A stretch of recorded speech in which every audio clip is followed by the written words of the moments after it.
Thân chào cả nhà, không nên xem chùa đâu đó. Nhớ đăng ký, like, comment để ủng hộ tin nha. Sau khi tắt đèn vào ban đêm, Di quản lý bỗng nhiên gửi tin nhắn trong nhóm. Kiểm tra phòng ngủ bất ngờ. Các bạn, vui lòng bật đèn nếu không dựa theo đi chơi qua đêm để báo cáo 6 phạm kỷ luật. Bạn học 503 bỗng nhiên gửi tin nhắn riêng, đừng bật đèn. Hắn đang xác nhận phòng ngủ nào có người, sau đó giết họ. Bạn học 503 dùng từ ta chỉ đàn ông. Nhưng người quản lý của chúng tôi là phụ nữ. Tôi lập tức trả lời tin nhắn hỏi cậu ta, có ý gì? Ta đàn ông. Đúng vậy, bạn không nhìn nhầm. Tôi không nói về gì quản lý ký túc xá, mà là kẻ giết người. Tôi cau mày, gửi tin nhắn hỏi, làm sao bạn biết? Vậy bạn đã báo cảnh sát chưa? Gọi cảnh sát rồi. Dù sao cũng đừng bật đèn. Vì người này không hề giải thích nhiều nên đã làm tôi thêm nghi ngờ. Nhóm học sinh chúng tôi nghỉ phép còn ở lại trường. Tất cả đều là bởi vì treo môn quá nhiều phải bị đuổi học. Trường học mở cửa để chúng tôi tập luyện thi lại, để chúng tôi không chơi đùa cùng nhau. Ký túc xá mỗi người một phòng. Hôm qua khi mọi người chuyển đến, tự do lựa chọn ký túc xá bởi vì sống rải rác. Tôi là người lạ với mọi người, nhưng tôi nhớ có một bạn học rất năng động, sống ở phòng 107. Tôi tìm thấy WeChat của cậu ấy rồi. Cậu đã bật đèn chưa? Tôi nghe nói ai đó đã giết người quản lý và bảo chúng ta bật đèn lên để xác nhận phòng ngủ nào có người. Người 107 nhanh chóng trả lời tôi. Buồn cười quá. Cái người phòng 503 xếp cuối bảng trong đợt huấn luyện. Nếu bạn 6 phạm kỷ luật, vậy không phải cậu ta sẽ thiếu một đối thủ sao? Tôi chợt nhận ra, phòng 503 cũng quá ác độc. Giết người hay gì đó thật không hợp lý, quá bất hợp pháp. Tôi vừa định đưa tay ra nhấn công tắc đèn điện, nhưng bỗng nhiên nghĩ đến một chuyện. Tôi không nói với phòng 107, là phòng 503 nói có kẻ giết người. Sao cậu ấy biết? Bàn tay tôi đưa ra lại rút lại. Thông tin của quản lý ký túc xá lại hiện lên ngay lập tức. Sao vẫn chưa mở đèn hả? Các người đều muốn bị báo cáo 6 phạm kỷ luật sao? Tôi do dự. Những gì phòng 503 nói thực sự quá thay quá. Kẻ giết người gì chứ? Tại sao lại giết chúng ta? Người đó không có một lời giải thích. Có thể nào người này cũng gửi tin nhắn riêng phòng 107 cho nên phòng 107 mới vừa mở miệng liền nói ra. Tôi đang muốn hỏi, phòng 503 lại gửi tin nhắn cho tôi. Hai bạn học ở tầng 1 tôi đã nhắc rồi, nhưng họ không nghe. Tôi sợ là bị giết rồi. Kẻ giết người chắc đã lên từ tầng 1. Mau trốn đi. Quả nhiên, cậu ta cũng đã gửi tin nhắn riêng cho phòng 107 rồi. Vậy thì sự nghi ngờ của tôi về phòng 107 một sẽ tin nhắn tiếp theo của phòng 107 khiến tôi phải nghi ngờ cậu ta một lần nữa. Cậu ta hỏi tôi, đúng rồi, bạn sống ở ký túc xá nào? Không bật đèn cũng không sao. Tôi ở tầng 1, nói với Di quản lý là được. Tôi lập tức cảm thấy rùng mình.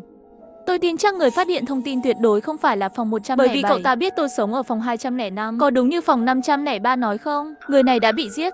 Để chứng minh điều đó, tôi tìm máy dự phòng ngay, thiết lập một tài khoản và mở video call với chiếc máy này. Sau đó đặt trên kệ sách và để camera nhắm vào ký túc xá. Làm xong hết, tôi vừa mở cửa ra, vừa bấm điện thoại trả lời tin nhắn cho phòng 107. Tôi sống ở phòng 205, nằm trên giường đây.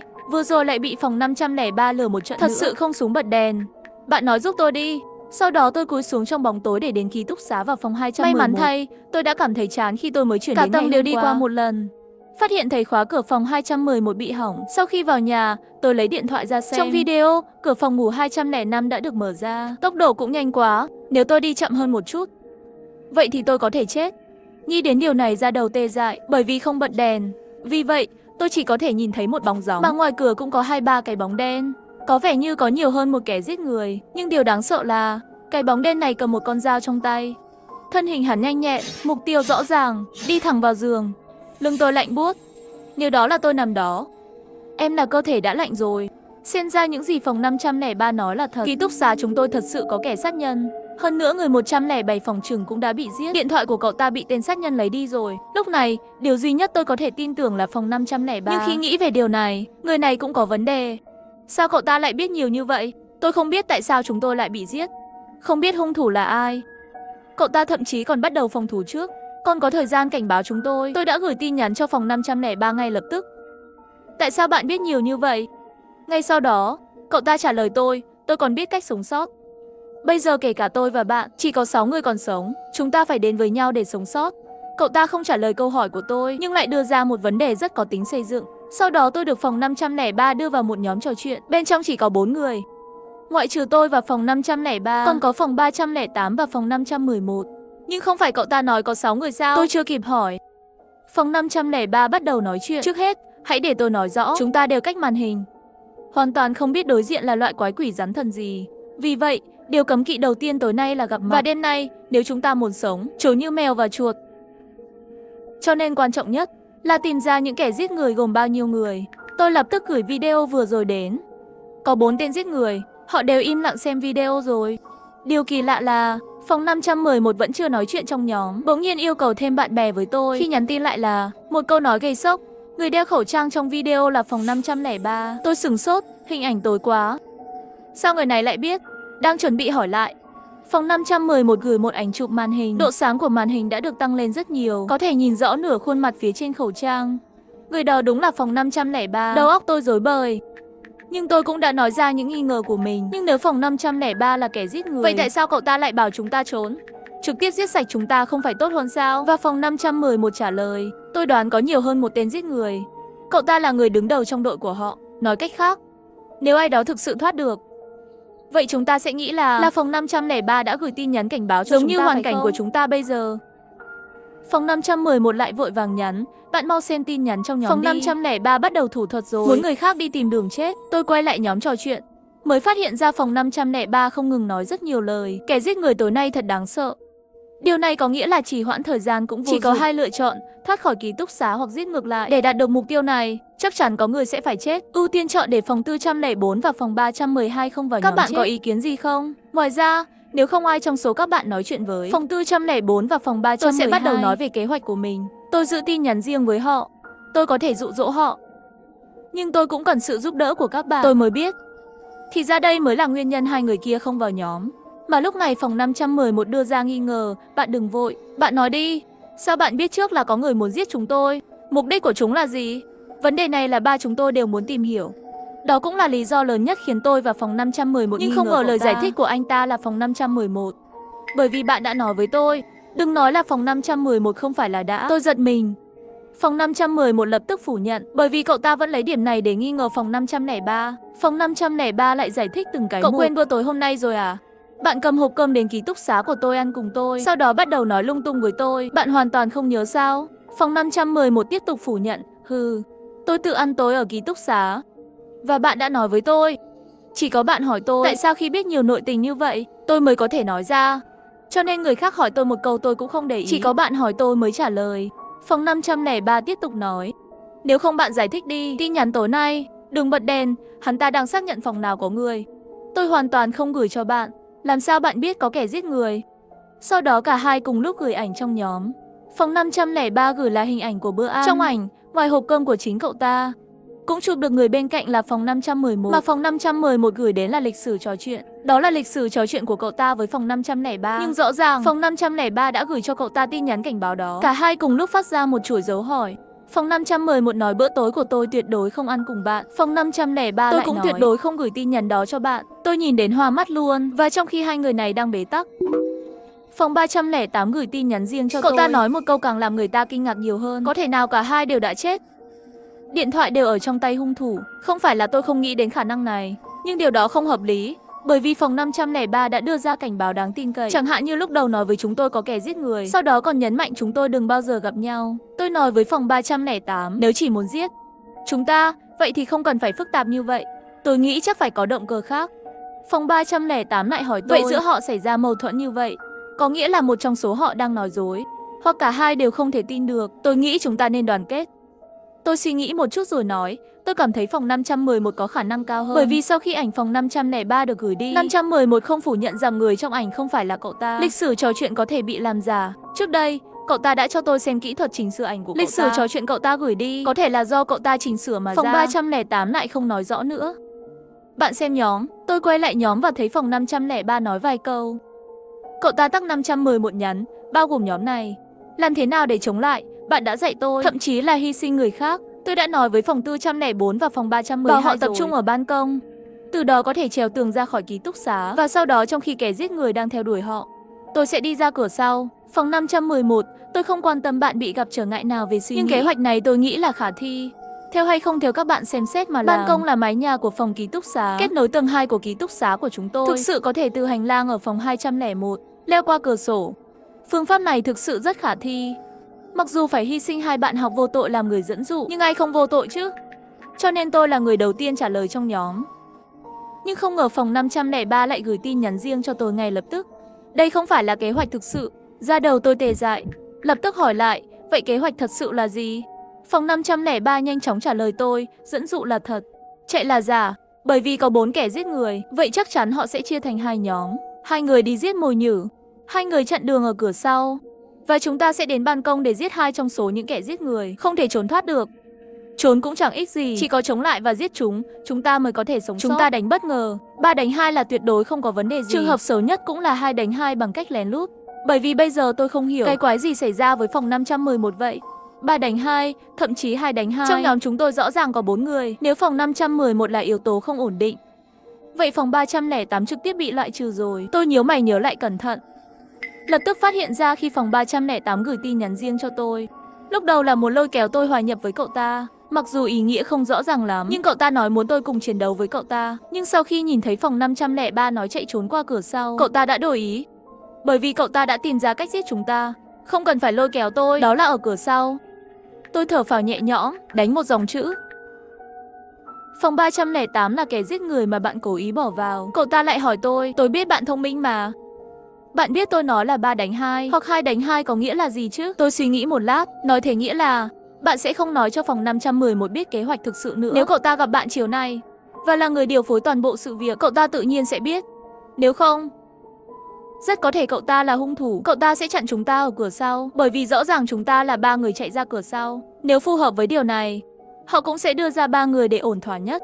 Ban công ở bên kia tự nhiên là 2 đánh 2, không sai, chuẩn bị sẵn sàng cho trận chiến sắp tới. Nhưng tôi không ngờ, trận chiến này thực ra không đơn giản như tưởng tượng. Tôi lặng lẽ tìm kiếm vũ khí trong ký túc xá. Phải biết rằng đối phương có dao. Cuối cùng, tôi tháo ống thép bảo vệ trên một chiếc giường nào đó. Lấy được vũ khí, một tay tôi cầm ống thép, một tay cẩn thận đẩy cửa ký túc xá ra. Đi ra ngoài, bên ngoài hành lang không có ai. Nhưng tôi có thể nghe đến tiếng bước chân. Ký túc xá tôi trốn là phòng 211, mà ban công là ở bên cạnh phòng 201. Có thể nghe thấy tiếng bước chân, có nghĩa là ai đó đang đến. Sau khi đến phòng 201, tôi do dự một lát. Không ngờ cửa phòng bỗng nhiên bị mở ra. Có phải là bạn học của phòng 205 Tôi nắm chặt ống thép trong tay, nhẹ nhàng trả lời là có. Tôi sống ở phòng 503, xem ra thật sự chỉ có hai chúng ta. Cậu ta bước ra khỏi ký túc xá, tôi thực sự tin tưởng cậu ta. Trong tay cậu ta cũng có một cái ống thép. Cậu ta chỉ vào hành lang tối tăm nói, cửa sổ đó là lối ra vào duy nhất của ban công. Hai bên cách nhau khoảng 2 hoặc 3 mét, không thể trèo ra được. Vậy là hai người đó chết chắc rồi. Tôi hiểu rồi, bất kể là ai, cứ thế mà đánh. Chúng tôi chậm rãi đi vào bên cửa sổ hành lang, phục kích cả hai bên. Vừa đến nơi thì nghe thấy tiếng hét bên ngoài, có người đang chết. Và không lâu sau đó, có tiếng bước chân ngoài cửa sổ, là tiếng bước chân của hai người. Chúng tôi đều biết những gì xảy ra tiếp theo sẽ rất điên rồ. Khi phần thân trên của kẻ giết người từ ngoài cửa sổ thò vào, tôi không hề do dự, phòng 503 cũng tay cầm ống thép đập mạnh xuống.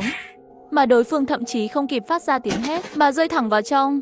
Tôi lặp lại động tác nâng ống thép đập xuống, tiếp tục tấn công phía sau đầu hắn. Mỗi lần công kích, tôi có thể cảm nhận được sự sống trong hộp sọ phía sau. Và hành động này rõ ràng là dọa một tên sát nhân khác ngoài cửa sổ. Tôi nhìn chằm chằm vào phòng 503. Cậu ta trèo ra ngoài cửa sổ trước, tôi cũng theo sát phía sau đến ban công. Tên sát nhân áo đen kia cầm dao chậm rãi lùi lại. Và phía sau hắn, rõ ràng là có hai xác chết dính máu, là bị chúng tôi hại chết, là phòng 404 và 312. Có lẽ là bị kích thích bởi xác chết. Tôi vào phòng 503 xông lên như điên, không cho hắn cơ hội. Hắn vừa lùi lại vừa cố gắng thử giao tiếp với chúng tôi. Tạm thời đừng ra tay, bạn không thể giết. Tôi có thể nói sự thật, nhưng tôi không muốn biết hắn muốn nói gì. Ống thép trực tiếp đập vỡ tung đầu hắn. Hắn lùi lại, mở to mắt. Thật khó để chấp nhận một thực tế như vậy. Dù sao hắn cũng là kẻ giết người, lại không ngờ chúng tôi lại tàn nhẫn hơn hắn. Chết đi, chết đi, tên sát nhân hét lên. Chúng tôi tiếp tục dùng ống thép đập bừa bãi vào đầu hắn. Cuối cùng hắn ngã xuống, và sau đó tôi mới phát hiện mình đã sớm mệt mỏi thở hổn hển. Nhưng giây tiếp theo, tôi đã thấy một cảnh tượng kinh khủng. Kẻ sát nhân vừa bị chúng tôi giết, khẩu trang của hắn cũng bị rơi. Dưới ánh trăng nhạt, tôi đã nhìn thấy khuôn mặt của người này. Người này chính là tôi. Toàn thân tôi nổi da gà. Chỉ có điều phòng 503 ở bên cạnh. Tôi không dám tỏ ra quá rõ ràng, hơn nữa không dám để cậu ta biết chuyện này. Nhưng tôi không hiểu tại sao lại xuất hiện một tôi khác. Nhưng ngay lúc này, chỉ cảm thấy phía sau bỗng nhiên có một cảm giác lạnh buốt. Sau đó cảm thấy lạnh ở đâu đó ở thắt lưng. Quay đầu lại nhìn, hóa ra là một người áo đen khác. Con dao trong tay người này đã đâm vào thắt lưng tôi. Tôi muốn hét lên, nhưng cổ họng lại bị chất lỏng chặn lại, không phát ra âm thanh. Ngã xuống, rơi xuống đất. Phòng 503 lúc này mới hét lên một tiếng, nhanh chóng lấy ống thép để phòng thủ. Trong cuộc chiến giữa hai người, cậu ta rõ ràng đang ở thế bất lợi, bị người áo đen dùng dao ép liên tục rút lui. Cánh tay của cậu ta và thậm chí cả thắt lưng đều có dấu vết bị dao cắt. Cứ thế này, Tôi sợ cậu ta cũng sẽ chết. Khi tôi tuyệt vọng muốn nhắm mắt lại, tôi nhìn thấy cách đó không xa lại xuất hiện một bóng người. Hắn đi ra ngoài cửa sổ, hành động nhanh nhẹn. Tôi mới nhìn rõ hắn ta là bạn học ở phòng 511. Tôi mở to mắt, cố gắng không để bản thân dễ dàng. Bởi vì sự xuất hiện của phòng 511 khiến tôi cảm thấy vẫn còn hy vọng. Nếu có thể dẹp bỏ kẻ giết người, vậy tôi có thể được cứu. Quả nhiên phòng 511 khi vào ban công không chút do dự, chạy một mạch, chạy về phía hai người đang đánh nhau. Người phụ nữ mặc đồ đen muốn nhanh chóng giải quyết phòng 503. Hắn liên tục tiến về phía trước vung dao bước tới gần. Cuối cùng, hắn đánh mạnh ống thép trong tay 503 xuống. Phòng 503 ngã xuống đất. Người áo đen thắng lớn, nâng dao lên và chuẩn bị cho phòng 503 đòn cuối cùng. Nhưng bọ ngựa cầu nguyện bắt ve sầu chim vàng phòng ở phía 511 giơ dao lên đâm thẳng vào người mặc đồ đen. Sau khi cậu ta rút ra vài giây, trong ánh mắt lạnh lùng của phòng 511 dần dần bình tĩnh lại. Trái tim tôi tràn đầy hy vọng. Chỉ còn lại một kẻ giết người, chỉ cần giết hắn là tôi sẽ được cứu. Nhưng thực tế lại một lần nữa lại đùa với tôi. Bởi vì tôi thấy con dao trong tay 511, nó giống hệt con dao của người áo đen. Cô thế mà đến đây. Phòng 503 thở hổn hển nói một câu như vậy. Phòng 511 cầm dao đi qua trả lời là có. Và tôi nhìn chằm chằm vào con dao 511 ở phía xa. Tại sao cô ta lại có con dao như vậy? Trong khoảnh khắc đó, tôi nhớ lại tranh chấp giữa phòng 503 và phòng 511 trong nhóm. Tôi còn nghĩ đến bản thân mình, người tôi tự tay giết chết. Nếu có hai tôi, vậy có thể nào cũng có hai người 511 không? Nói chuyện với chúng tôi trong nhóm. Người 511 kia căn bản không ăn cơm với phòng 503. Tôi chưa bao giờ nói với cậu ta về vụ giết người sắp xảy ra. Mà người 511 trước mắt này, cô ta mới tìm thấy phòng 503 vào buổi chiều. Nói với cậu ta tất cả sự thật và để cô ta điều phối tất cả những người vừa rồi. Nếu đúng như vậy, vậy mục đích của cô ta là gì? Tôi lập tức có linh cảm không tốt. Phòng 503 đã bình tĩnh hơn. Quả nhiên đều là kế hoạch của bạn. Không phải ảo giác của tôi. Tin nhắn đó có thể là tôi gửi hàng loạt, không cẩn thận gửi cho bạn rồi. Nhân tiện, tôi cứ tưởng bạn sẽ đi ra cửa sau rồi chết ở đó. Phòng 511 thế mà nhẹ nhàng trả lời. Tôi đã đi ra cửa sau, bị giết chết ở đó. Quả nhiên đúng như tôi đoán. Người 511 trong nhóm thật sự đã chết rồi. Còn người 511 là cả đêm đều trốn ở góc bí mật, sắp xếp phòng 503 để thực hiện mọi thứ. Người cuối cùng đi ra và ngư ông đắc lợi là cô ta. Nhưng tôi không còn sức để nhắc nhở phòng 503 nữa. Mắt tôi lại bắt đầu mờ đi. Nhưng trong lúc đó tôi thấy 511 giơ dao lên. Trong ánh mắt kinh hãi 503 đã cho cậu ta một dao. Kết thúc rồi, phòng 503 chết đi. Hoàn toàn xong, tôi vừa định nhắm mắt lại. Nhưng không ngờ, trong tầm mắt lại bỗng nhiên xuất hiện thêm một người. Hắn mặc đồng phục cảnh sát xuất hiện bên cạnh 511. Cứ thế giết à? 511 trả lời, tất cả đều bị giết hết. Tôi thắng rồi. Bây giờ bạn có thể cho tôi một câu trả lời được không? Sao vội thế? Thời gian vẫn chưa đến. Tôi có thể yêu cầu kết thúc sớm phải không? Nếu tất cả mọi người đều đã chết, vậy thì kết thúc đi. Có thật không? Bạn có chắc là muốn kết thúc sớm không? Vâng, rất chắc chắn. Cảnh sát chần chờ một lát mới nói tiếp. Được. Vậy thì kết thúc sớm đi. Ta tuyên bố ngươi thua. 511 với khuôn mặt ngạc nhiên hỏi lại. Làm sao có thể? Tất cả mọi người đều chết hết mà. Dù là vòng trước hay vòng này. Chỉ còn lại tôi. Cảnh sát quay đầu nhìn tôi với vẻ mặt cười lạnh. Tôi bất động ở xa, cũng không phát ra bất kỳ âm thanh nào, dẫn đến phòng 511 thật sự cho rằng tôi đã chết. Nhưng có ích gì? Bởi vì tôi nhìn thấy khuôn mặt của cô ta, tức giận cầm dao xông vào tôi. Tôi lại nhận ra mình đã chết. Nhưng mọi thứ vẫn còn xoay chuyển. Chỉ thấy tên cảnh sát đó đưa tay ra búng ngón tay. Phòng 511 lập tức biến thành tro tàn. Tôi há mồm. Nhưng chỉ trong nháy mắt thôi. Tên cảnh sát đó đang đứng trước mặt tôi. Cô ta cười và nói với tôi rằng bạn đã thắng.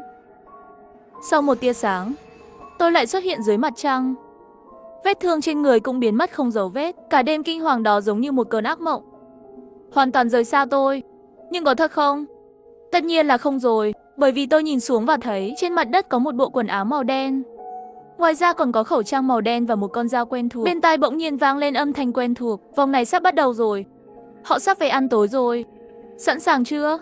Bạn sẽ giết tất cả mọi người trong thời gian quy định. Để thắng, giành chiến thắng mới có thể đặt câu hỏi và rời khỏi đây. Tôi quay đầu lại. Người đứng trước mặt tôi là viên cảnh sát đó. Tôi bỗng nhiên hiểu vòng này đến vòng tiếp theo trong miệng của phòng 511 là gì rồi. Cũng hiểu tại sao lại có hai người 511 rồi. Tôi hỏi. Tôi hiểu rồi. Những người ở lại vòng trước sẽ là kẻ giết người tiếp theo. Tôi sẽ giết tất cả mọi người để thoát khỏi chu kỳ này. Đúng không? Cô ta gật đầu. Biến mất trước mặt tôi. Tôi không biết cô ta là ai, nhưng chắc chắn không phải người. Tôi cũng không biết tại sao lại có chu kỳ như vậy. Nhưng có lẽ nếu tôi thắng, tôi sẽ biết câu trả lời. Tôi thu dọn đồ đạc trên mặt đất, chạy về phía ký túc xá. Tôi nhất định sẽ thắng.